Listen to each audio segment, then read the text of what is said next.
Para a gente começar pelo começo, vamos para o nosso banner de notícias, né, Lucas? Deixa o banner rolando aí, ó, para ficar bonito, para ficar legal. E eu quero começar, ô Lucas, fazendo até algumas notas aqui, algumas correções.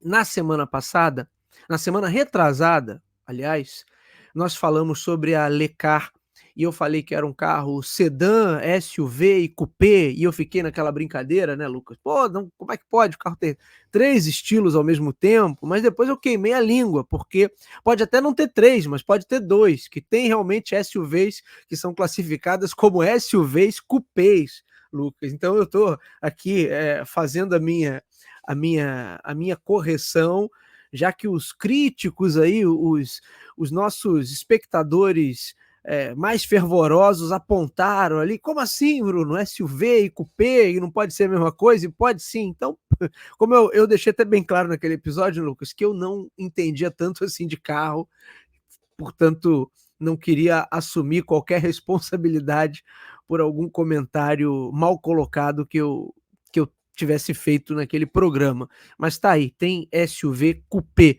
também. E deixei uma nota aqui, o meu amigo Lucas certamente já viu aí na pauta, que na semana passada o mundo nerd, o mundo da cultura pop teve uma perda muito grande com o falecimento do criador do Dragon Ball, o Akira Toriyama, o japonês Akira Toriyama. E a gente aqui no Up to Date, né, Lucas, a gente não costuma fazer esse tipo de comentário de obituário, né? Porque senão a gente acaba sendo injusto, teria que fazer de muita gente, né? Muita gente, por exemplo, não tem muito tempo faleceu o Abílio Diniz e a gente não citou, porque sempre fica naquela, pô, se citar um, tem que citar todos, e aí cita ou não cita. Mas eu achei que valia o registro Akira do Akira Toriyama, porque ele é um desses camaradas que pode ser considerado um inovador, de certa maneira. Eu não gosto muito, Lucas, quando a galera fica tratando todo mundo como gênio, gênio disso, gênio daquilo. Acho que gênio é o camarada que, sei lá, inventa uma vacina, descobre a cura de uma doença, faz algo que contribui de forma mais relevante, assim, impactante para a humanidade como um todo. Mas dentro do seu escopo de atuação, que era a cultura pop ali, os quadrinhos, o Toriyama de fato foi um inovador e fez da cultura japonesa de Dragon Ball se tornar um negócio mundial. Eu estava olhando mais cedo, só para ter alguns dados para falar que as maiores franquias, no topo da lista, Pokémon, com 88 bilhões de dólares de faturamento, Lucas. Dragon Ball não tá muito longe da primeira colocação, tá lá com 9 ponto alguma coisa bilhões de receita gerada com venda de quadrinhos, merchandising, filmes, bonecos, enfim, tudo, né? Tudo que aquela propriedade intelectual ali representa. Mas Dragon Ball teve um impacto fantástico no mundo da cultura pop como um todo, e ele é referência e influenciou muitas outras produções que vieram depois e, de certa maneira, o entendimento de como essas produções podem e devem ser comercializadas e desdobradas em outros segmentos. Portanto, fica aí o nosso breve registro, a breve homenagem a Akira Toriyama. Agora, Lucas, vamos para os nossos tópicos aqui. E tem um tópico que eu acho que é importante, que saiu na semana passada e gerou muito burburinho, que parece que é engraçado, né, Lucas? Cada programa parece que tem um tema que é um tema mestre. Não que a gente queira, né? Mas parece que alguns assuntos pipocam mais uma semana do que nas outras. E o assunto dessa semana me parece que é regulamentação, né, Lucas?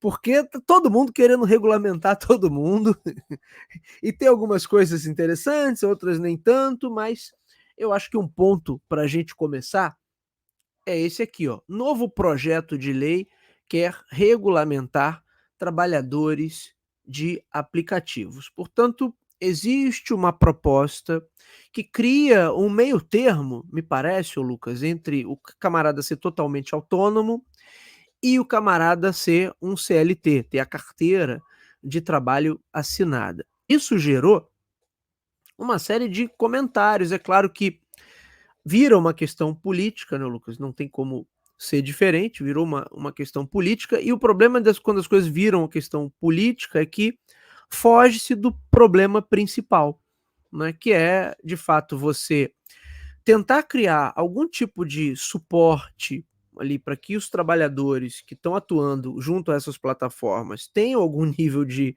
segurança, mas ao mesmo tempo sem estrangular o negócio, sem inviabilizar o modelo de negócios. Então eu confesso que, né, eu li um pouco sobre o projeto e acho que ainda não é aquilo ali não vai ser a solução. Mas pelo menos a discussão tem que ser iniciada, de alguma maneira. Porque a gente tem algumas situações aqui que precisam ter receber alguma atenção e receber algum tratamento. E essa questão dos trabalhadores ali não terem nenhum tipo de porque não é pela questão da regulamentação em si, mas eu preciso ter economicamente esses camaradas dentro de algum sistema de seguridade social.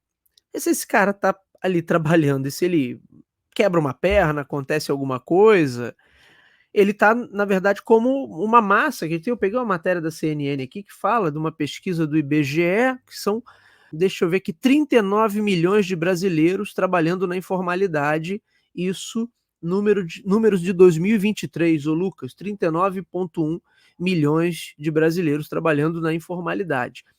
E aí você pega, quem é esse informal? O camarada que está numa pequena atividade ali, é um autônomo que faz.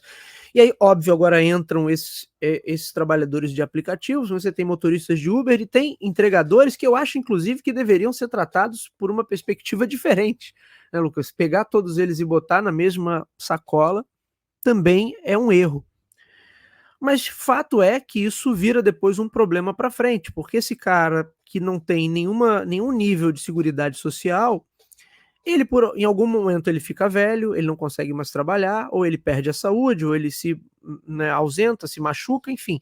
E essa conta é a economia que paga, é a sociedade que paga. Porque você pode falar assim, a empresa não vai pagar, o governo não vai pagar, mas nós, enquanto sociedade, nós todos pagamos essa conta porque de qualquer maneira, menos dinheiro circulando. Eu lá, por exemplo, quando quero que mais alunos venham estudar lá na instituição de ensino que eu gerencio, se esse camarada tem um pai ou um avô que está encostado em casa e não tem da onde tirar recursos, eu tenho um problema ali que esse camarada, essa família consome menos.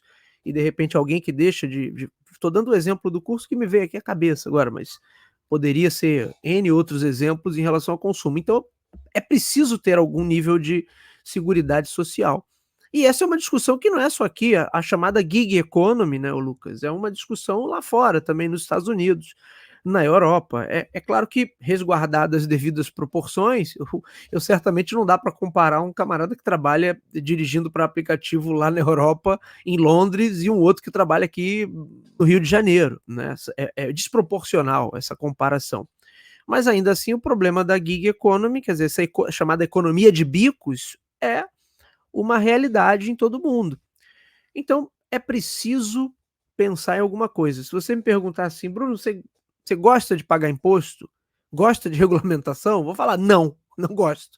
Não gosto de pagar imposto, se eu pudesse não pagaria nada". Não gosto de ter nenhuma regulamentação, e eu falo com propriedade que eu tô num setor que é mega regulado, você sabe, né, Lucas? Eu de vez em quando fico chorando as pitangas aí no ouvido do Lucas, do quanto é regulamentado. E eu odeio, não acho que essa regulamentação da maneira que é feita na educação, por exemplo, resolva coisa alguma. Na minha visão, não resolve.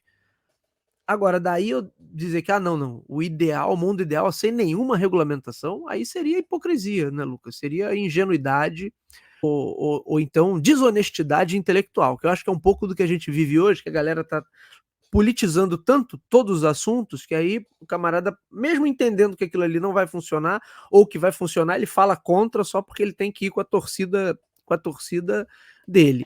E aí também, ô Lucas, eu tenho que comentar que eu vejo uma galera aí falando, não, outro dia um camarada postou, não, que agora ó, eles vão conseguir, ó, vão acabar com o Uber no Brasil, vão acabar com o iFood no Brasil. Ô Lucas, olha aqui, Lucas, quando é que alguma regulamentação acabou com alguma indústria? Nem a indústria do cigarro acabou com tamanha regulamentação, cara.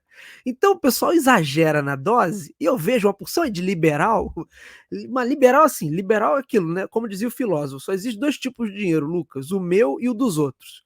Então com o meu, não quero ser liberal, super conservador, agora com um dos outros, aí pode ser liberal.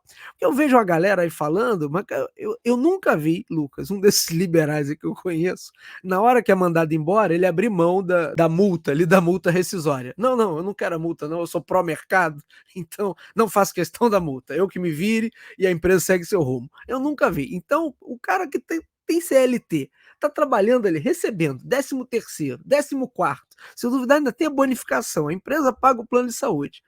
E o camarada vem dizer que é um absurdo que dê algum nível de segurança jurídica para um outro pobre coitado que está, sei lá, andando de bicicleta por aí, entregando o hambúrguer gourmet da garotada, sabe? Então, eu já falei pra caramba, né, Lucas? A gente mal começou o programa, eu já tô aqui falando para burro. Mas eu acho que é isso. Eu não concordo em todos os detalhes ali da proposta, mas eu entendo que precisa ter alguma coisa. Eu já conheci até motoristas de Uber que tinham uma boa carteira de clientes, tiravam uma boa grana aí por mês, mas o cara sofreu um acidente, ele ficou 4 meses parado, Lucas. E não tem nada, não tem nada, sabe? São 4 meses que ele não recebe de lado nenhum, ele não recebe do governo, não recebe da empresa, não recebe de ninguém. Se não tiver alguém que o segure ali, e a família que banca isso, né? Por isso que eu disse que no final das contas o peso vai para a economia. Quem paga essa conta é a economia.